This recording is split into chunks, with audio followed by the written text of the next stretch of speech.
کب بیٹا ملا؟ 84 سال کی عمر. اور کس سے پیدا ہوا؟ حضرت ہاجرہ سے. حضرت ہاجرہ مصر کی شہزادی. وہ سارے واقعات میں الگ کرتا ہوں، صرف متھ سنانا چاہتا ہوں. تو حضرت ہاجرہ، حضرت جو سارہ تھی، حضرت ہاجرہ سے پیدا ہوا. اور حضرت سارہ جو شروع سے آپ کی بیگم تھیں، ان کے دل میں کچھ دکھ بھر گیا اور وہ تقاضا کریں اس بچے کو میری آنکھوں سے دور کرو، مجھے دیکھا نہیں جاتا. تو ابراہیم علیہ السلام 20 سال دی شادی، 84 سال بچہ، وہ کیسے دور کرتے؟ ان کا نہیں. یہاں تک کہ اللہ کا حکم آ گیا، جو سارہ کہہ رہی ہے وہ کیا جائے، اس کو دور کرو. تو ابراہیم علیہ السلام نے پوچھا یا اللہ کدھر؟ کہ جبریل آئے گا، وہ تمہیں راستہ دکھائے گا. جبریل انسانی شکل میں آئے، اے نہیں کہ چاہ کہتے مکے پہنچا دیتا. سفر کروایا خلیل کو، ایسی مشقت کا سفر. جبریل اونٹنی پہ سوار، پچھلی اونٹنی پر حضرت ابراہیم علیہ السلام، گود میں اسماعیل، پیچھے ہاجرہ. اور یہ فلسطین سے مکہ کوئی 1500 کلومیٹر ہے، اور اونٹنی کا سفر ہے. کتنے دن لگے ہوں گے کہیں میں نے پڑھا نہیں، میں نے جستجو تو کی ہے لیکن ہر چیز تاریخ میں نہیں ملتی. چلتے چلتے چلتے جب کالے پہاڑ شروع ہو گئے. میں تو 84 میں گیا تھا پہلی دفعہ مکہ، جب کوئی بڑی ترقی نہیں تھی. میں نے مکہ کی اصلی شکل دیکھی ہے، مدینہ کی اصلی شکل دیکھی ہے. ایڈی ایڈی گلیاں، نالیاں پانی، روڈ کے تو باہر گلیاں، چھوٹے چھوٹے گھر گارے نال بنے ہوئے، میں نے اپنی آنکھوں سے دیکھے. کالے پہاڑوں کا سلسلہ شروع ہوا، اور چلتے چلتے چلتے جب سیاہ کالے پہاڑ ایسے آسمان سے بات کرتے ہوئے، صفا، مروہ، جبل ابی قبیس، جبل عمر کہتے تھے، اب تو سب انہوں نے ختم کر دیے، جبل ہندی اس سے پہلے کہتے تھے. یہ 4 پہاڑ اور اس کے دامن میں وادی، گہرائی، نشیب. جب وہاں پہنچے کہ جہاں نہ اگا نظر آ رہا ہے، نہ پیچھا نظر آ رہا ہے، نہ سجے نظر آ رہا ہے، نہ کھبے نظر آ رہا ہے، یا آسمان نظر آ رہا ہے یا پہاڑ نظر آ رہا ہے. تو جبریل کہنے لگے خلیل اللہ یہاں بچے کو چھوڑ دو.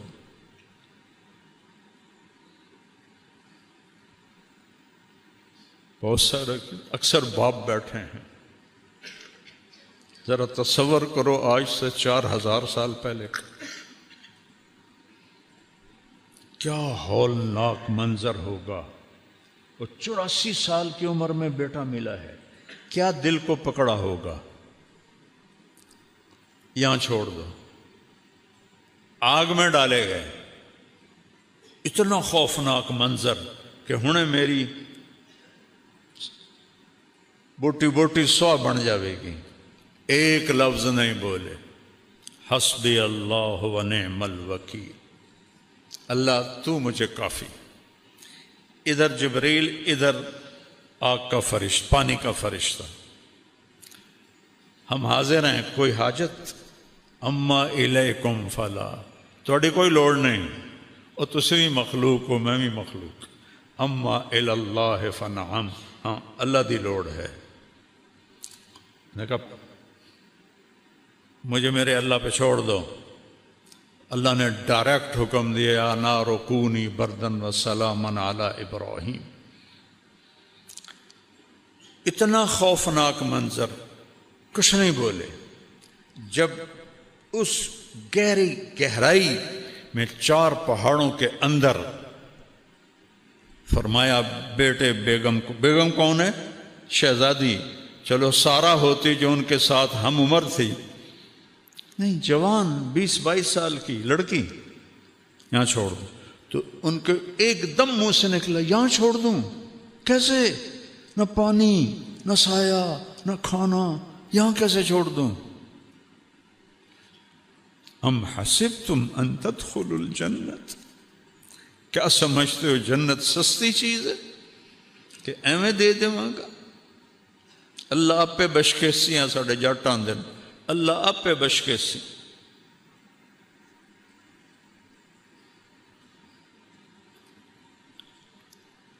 جبریل بولے ہاں آپ کے اللہ کی یہی منشا کہ آپ کے اس بچے سے آخری نبی پیدا ہوگا اور اس کی ایک امت پیدا ہوگی، اس کے لیے اس کو یہاں چھوڑا جا رہا ہے۔ تو اب میں راضی۔ 3 دن کا سامان تھا وہ ان کو دیا، پانی اور کھانا۔ ایک کیکر کے درخت کے نیچے بٹھا دی، اتو دے کیکر بھی جے اڑے گئے نا ہاچو نہ ویکھیون نہ انہوں دی چھاں ہوندی ہے، نہ انہوں دے ہیٹھ بان ڈال کوئی بندہ دھوپ تو بچ دے، اور چل پڑے اونٹ۔ اور کیا حکم ہے؟ خاموش رہنا ہے، بولنا نہیں ہے، جواب نہیں دینا ہے۔ ابھی عشق کے امتحان اور بھی ہیں، ستاروں کے آگے جہاں اور بھی ہیں۔ جب وہ چلے اونٹنی کو پکڑ کے تو ان کی بیگم کہنے لگی ہاجرہ کدھر جا رہے ہو؟ خاموش، کیوں چھوڑ رہے ہو؟ کس کے حوالے کر رہے ہو؟ خاموش۔ چلتے چلتے کدئی تک پہنچ۔ کدئی وہ جگہ ہے آج کل جہاں زمزم کے پانی کو انہوں نے وہاں پہنچایا ہے۔ پہلے لوگ وہ حرم کے قریب ٹوٹیاں تھیں، اس سے پانی بھرتے تھے تو وہ کیچڑ ہو جاتا تھا۔ تو اللہ سعودی حکومت کو جزائے خیر دے، جو خدمت انہوں نے حجاج کی ہے پچھلی صدیوں میں کوئی نہیں کر سکا۔ اسباب بھی اتنے نہیں تھے، آج ٹیکنالوجی اسباب ہیں، تو وہاں تک پانی پہنچایا ہے، اور وہاں لوگ پائپ ہیں، آگے ٹوٹیاں پانی بھرتے ہیں۔ تو وہ حرم شریف سے 3 میل ہے، ہن تک بنی ہوئی کیوں نہ دن ٹنل، ایک دم پہنچ جاتے ہیں۔ 3-4 منٹ لگتے ہیں، 5 منٹ لگتے ہیں اگر رش نہ ہو۔ پہاڑ ہیں، اوپر نیچے اوپر نیچے، اور وہ ایک ہی بات کر رہی ہیں، ان کو کیوں چھوڑ کے جا رہے ہو؟ کس کے آسرے پہ چھوڑ کے جا رہے؟ کون ہے اس جنگل میں ہمارا؟ جب کدئی پہنچے تو ان کو خیال آیا یہ اللہ کا نبی ہے، کوئی اوپر سے حکم نہ آیا۔ تو کہنے لگی اللہ امرک، کیا اللہ نے کہا ہے؟ تو انہوں نے کہا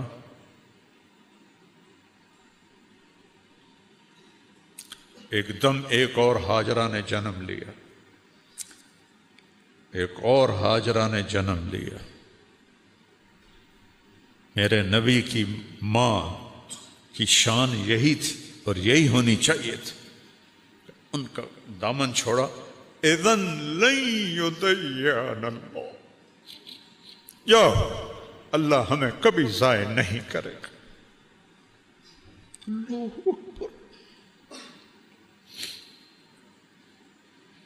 ابراہیم علیہ السلام اونٹنی پہ سوار ہوئے، جب تک نظر آ رہے تھے ان کو دیکھتی نہیں،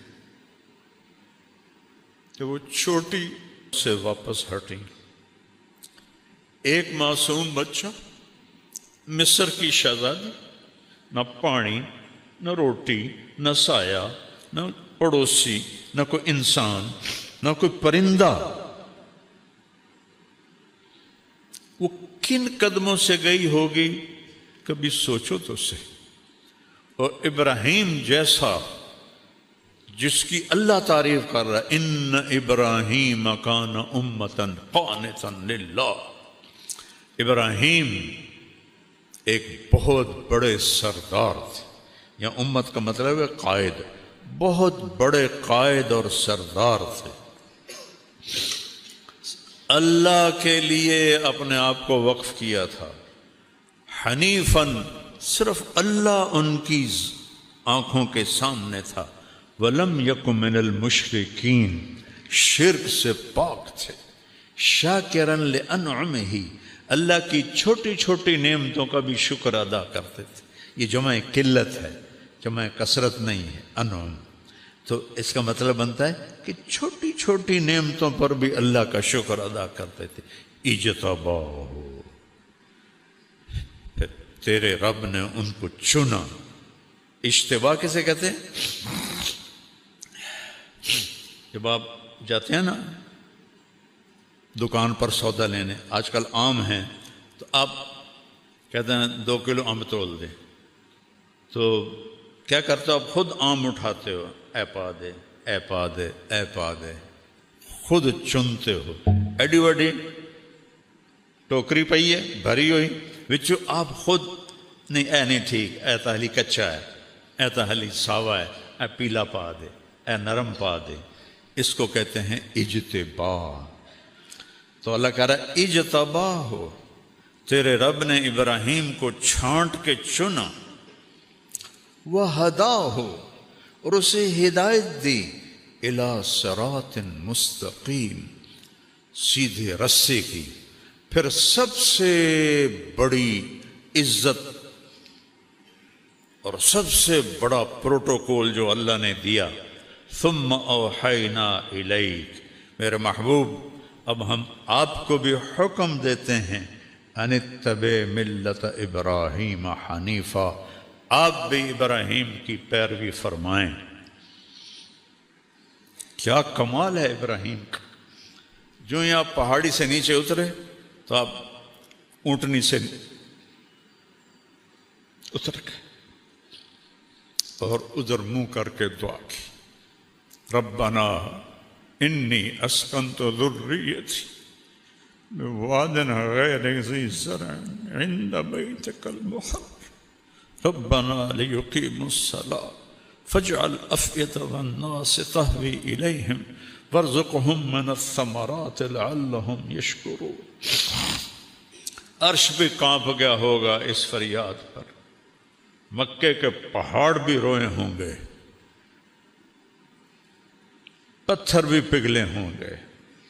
اے میرے رب، تو نے کہا اور میں نے اپنے بچے اور بیوی کو بے آباد ویران جگہ چھوڑ دیا، تیرے گھر کے قریب، کہ یہ نمازیں پڑھیں۔ کیا بات کہی؟ کیا مانگ رہے ہیں؟ کہ یہ نمازیں پڑھیں۔ جمعے والے دن مسجد بھر جاتی، باقی سارا ہفتہ 1.5-2 صفحہ ہوندیاں، کیوں؟ باقی 5 نمازاں معاف ہو گئی ہیں۔ میرے نبی کے نواسے نے، اگر 1400 سال میں کسی کو نماز معاف ہوتی، اللہ کی قسم حسین کو معاف ہوتی کربلا میں۔ میں قربان جاؤں، جو جنت کے وارث، جنت کے سردار، اور جنگ سے پہلے اونگ آئی اور خواب دیکھا، اللہ کے نبی خواب میں میرے بیٹا میں لینے آ چکا ہوں، گل مک گئی۔ پھر نماز کا وقت ہوا تو شمر سے کہا نماز پڑھنے دے، جنگ روک دے، نماز پڑھنے دے۔ کہا ہم جنگ نہیں روکیں گے، تلوار چلے گی۔ چل ادھر آ ستم گر ہنر آزمائیں، تو تیر آزما ہم جگر آزمائیں۔ کہا پھر نماز تو نہیں چھوڑے گا حسین۔ اب آدھوں سے کہا ایتھے کھلو جاؤ، لڑو ان کتیاں نال، اور آدھے نماز پڑھو۔ آدھوں نے نماز پڑھی، آدھے لڑتے رہے۔ پھر ان آدھوں کو آگے کھڑا کیا اور دوسرے کو کہا جاؤ نماز پڑھو۔ کوئی اگر معافی ہوتی تو یہاں ہوتی، جب یہاں نہیں ہوئی تو کیوں چھوڑتے ہو نماز؟ کیوں چھوڑتے؟ میرے نبی کی آخری نصیحت الصلاۃ، میری امت نماز نہ چھوڑنا۔ آخری الفاظ تھے، نماز نہ چھوڑ۔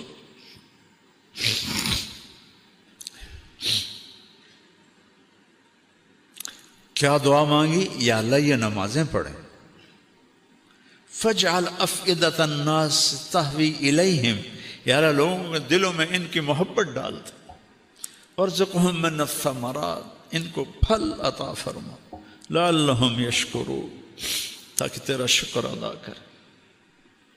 یہ دعا مانگی، اور یہ بوڑھا 84 سال کا کن قدموں سے 1500 کلومیٹر چل کے گیا ہوگا اونٹنی پر، کس طرح اسماعیل آنکھوں میں گھوم رہا ہوگا، کس طرح ہاجرہ آنکھوں میں گھوم رہی ہوگی، اور وہ تو چند دنوں کے بعد پہنچ گئے دوسری بیوی، ایک اور بھی بیوی تھی جس سے مدین پیدا ہوا جو قوم مدین ہے، اور یہ ہاجرہ تو جب واپس گئی تو 4 کالے پہاڑ، انی وادی، نہ سایہ نہ پانی نہ درخت،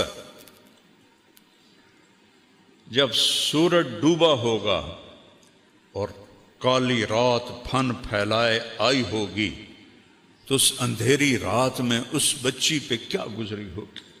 معصوم بچے کو تو بھی پتہ نہیں میں کہاں ہوں، کس کے پاس، اس ماں کو تو پتہ ہے میں کہاں بیٹھی، ستارے بھی دیکھ کے حیران ہو رہے ہوں گے، وہ شاید چاند بھی آنسو بہا رہا ہوگا، یہ کون بی بی ہے جو یہاں جنگل میں تنہا بیٹھی۔ پڑھو کہانیاں نبیوں کی، رسولوں کی، اللہ کے بندوں کی جنہوں نے اللہ سے سودا کیا اور جان کی بازی لگا کے۔ از لذت دیدارش خسروں چتواں گفتن، سر دادن و جان دادن نادیدہ رخ یارے۔ یا امیر خسرو، یا اللہ ابھی تو تجھے دیکھا نہیں اور سر کٹا دیے، اور بوٹی بوٹی جسم سے کھینچ لی گئی، آگ میں جل گئے، پانیوں میں بہا دیے، مٹی میں دبا دیے، تجھے دیکھے بغیر جب یہ عشق کا حال تھا، جب تجھے دیکھیں گے تو کیا حال ہوگا۔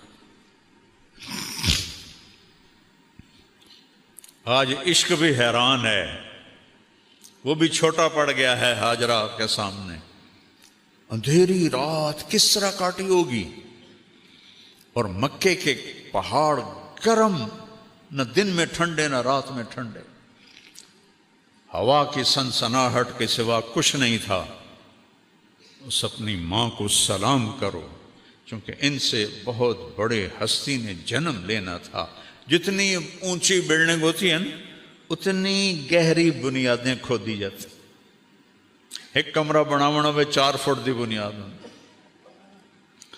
اور برج خلیفہ بنانا ہو تو 4 کلومیٹر کی بنیاد ہوتی۔ محمد مصطفیٰ نے اس نسل سے آنا تھا، اس بچے نے دادا بننا تھا، تو گہری بنیاد کھودی۔ دن سورج نے آنکھیں نکالی انگارے کی طرح، اور اس نے پہاڑوں کو گرم کر دیا، ہوا کو گرم کر دیا، اور اس بی بی کے لیے، بچے کو لٹانے کے لیے کوئی جگہ نہیں ہے کہ نیچے پتھر کی آگ جلاتی ہے۔ کیسا گزرا ہوگا اس کا وقت؟ تم کہتے ہو پڑھی نہیں جاندی، نماز نہیں پڑھی جاندی، دعا اچھا کرو، جھوٹ کیوں بولتے ہو، کاروبار نہیں چلتا، رشوت کیوں لیتے ہو، گزارا نہیں ہوتا۔ دیکھو میرے نبی کی ماں کو اور ان کے دادا کو، کہ اللہ نے جس کے لیے کائنات بنائی اس کے اوپر امتحان کہاں سے شروع ہوا اور کہاں تک آیا۔